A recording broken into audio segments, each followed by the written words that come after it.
What if I told you the richest person alive today wouldn't even crack the top 5 of history's wealthiest? What if I told you that the true champion of wealth wasn't a single person, but a family? A dynasty that, at its peak, controlled over half the world's wealth. A name that became synonymous with money, power, and mystery. A family that rose from the cramped, segregated Judengasse of Frankfurt to become the bankers to kings and empires. This is not a fairy tale. This is the story of the House of Rothschild. How did they do it? Was it genius, ruthlessness, or a secret formula passed down through generations? And where is their immense power today? Strap in, because we're about to dive into the 300-year saga of the family that invented modern finance. Welcome, everyone. When we think of extreme wealth today, we think of Bezos, Musk, Gates. Their fortunes are staggering, but they are largely tied to the value of their companies. The Rothschild fortune was different. It was liquid. It was in gold, in bonds, in governments. At their height in the mid-19th century, some historians estimate their wealth, when adjusted for modern GDP, could have been in the trillions of dollars. But their story isn't just about money. It's about the invention of international finance, the funding of wars, the rise and fall of nations, and the creation of a legend so powerful it spawned 1,000 conspiracy theories. Today, we separate the myth from the reality. Our story begins not in a palace, but in a ghetto. In 1744, in Frankfurt's Judengasse, a crowded, walled street where the city's Jews were forced to live, Mayer Amschel Rothschild was born. His family was not poor, but they were constrained by harsh anti-Semitic laws. Mayer's father was a money changer and silk trader, and he trained his son in the family business. But Mayer had a bigger vision. He was fascinated by coins, and he started a business dealing in rare coins and metals. His big break came when he started doing business with Crown Prince William of Hesse-Kassel, one of the richest royals in Europe. William was a moneylender himself, renting out his well-trained soldiers to other countries. Mayer became his agent, managing his finances and investments. He proved himself to be brilliant, discreet, and utterly trustworthy. But Mayer Amschel's true genius wasn't in finance. It was in family strategy. He had 5 sons, and he had a plan. On his deathbed in 1812, he laid down the law. The business was to remain a family partnership. The sons would work together. They would only do business with family, not outsiders. And in a move that would define their success, he sent his 5 sons to the 5 major financial capitals of Europe. Amschel Mayer stayed in Frankfurt. Solomon Mayer was sent to Vienna. Nathan Mayer went to London. Paul Mayer settled in Naples. Okay, Jacob James Mayer set up shop in Paris. They were no longer just a family. They were the first ever multinational corporation. The event that catapulted the Rothschilds to global dominance was the Napoleonic Wars. While nations fought on battlefields, the Rothschilds fought a financial war, and they were better equipped than any army. The key player was Nathan Mayer in London. He was a financial genius, described as blunt, ruthless, and ferociously intelligent. The Rothschild strategy was revolutionary. They used their network to move money across a war-torn continent faster than anyone thought possible. The most famous example is the Battle of Waterloo in 1815.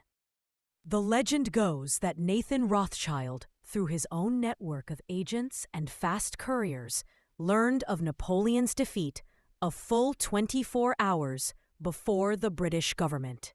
The story says he rushed to the London Stock Exchange and started selling all his British government bonds, or consols. Everyone saw him selling, and panicked, assuming Britain had lost. The market crashed. Then, Nathan secretly used his agents to buy up all the now dirt-cheap consoles. When the official news of victory arrived, the market soared, and Nathan Rothschild multiplied his fortune overnight, essentially taking control of the British economy. Now, historians debate this exact story. The truth is likely more nuanced. He probably made his fortune by buying bonds in a depressed market before the news, confident in his intelligence. But the core of the legend is true. Their private intelligence and courier network was better than any state's. But with great power comes great suspicion.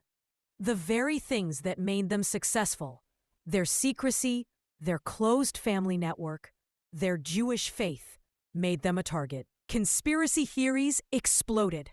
They were accused of controlling all the world's money, of starting wars for profit, of being part of a secret cabal ruling the world.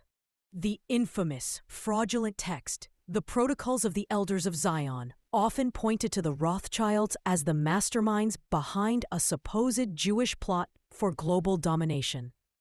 The family's own symbols fed into this. Their coat of arms featured a clenched fist holding 5 arrows, representing the 5 sons, with the motto Concordia, Integritas, Industria, Unity, Integrity, Industry. To admirers, it was a symbol of family strength. To conspiracy theorists, it was. To hundreds of billions. But it's so dispersed among hundreds of descendants, it's impossible to know for sure.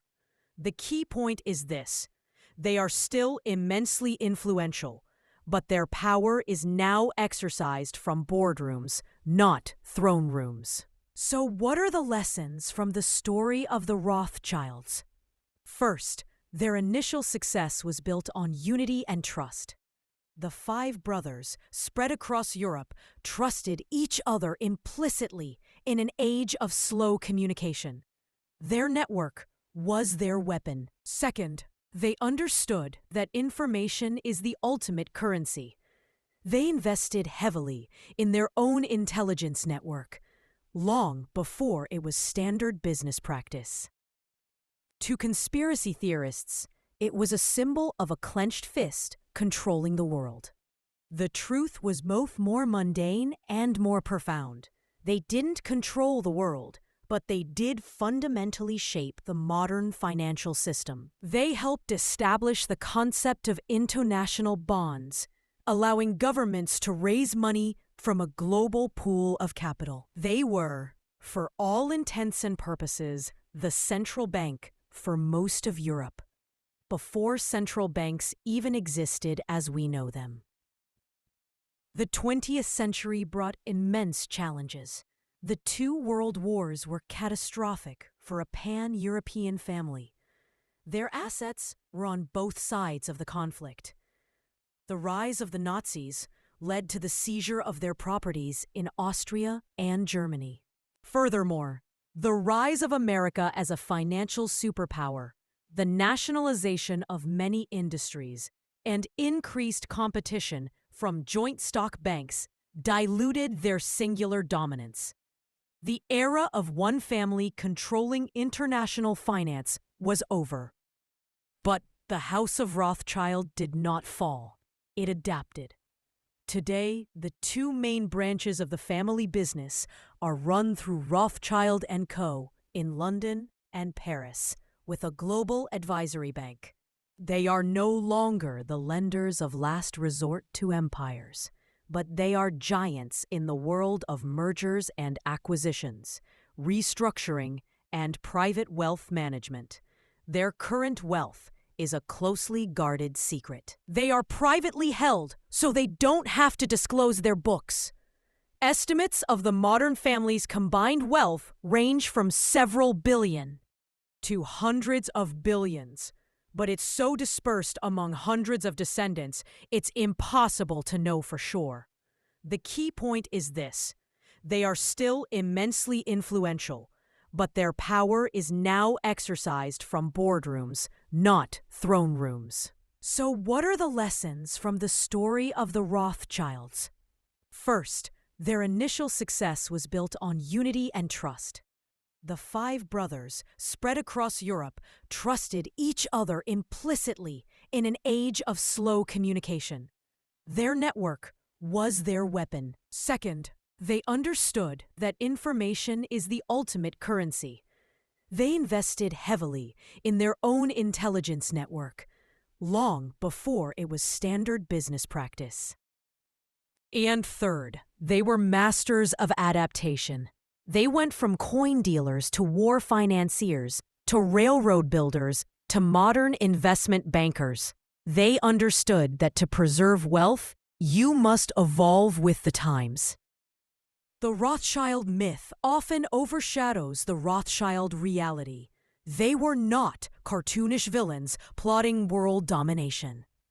They were a fiercely united, brilliantly strategic, and sometimes ruthless family who operated within the systems of their time to build an unprecedented financial empire. They didn't just accumulate wealth.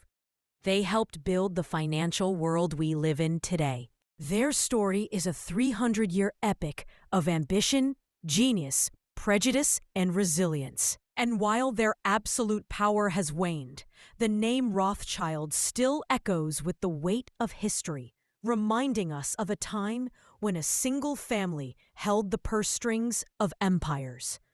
What did you think of the story of the Rothschilds?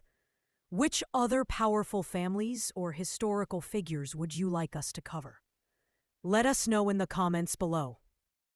And if you enjoyed this deep dive, don't forget to like, subscribe, and hit that notification bell so you don't miss our next one. Thanks for watching.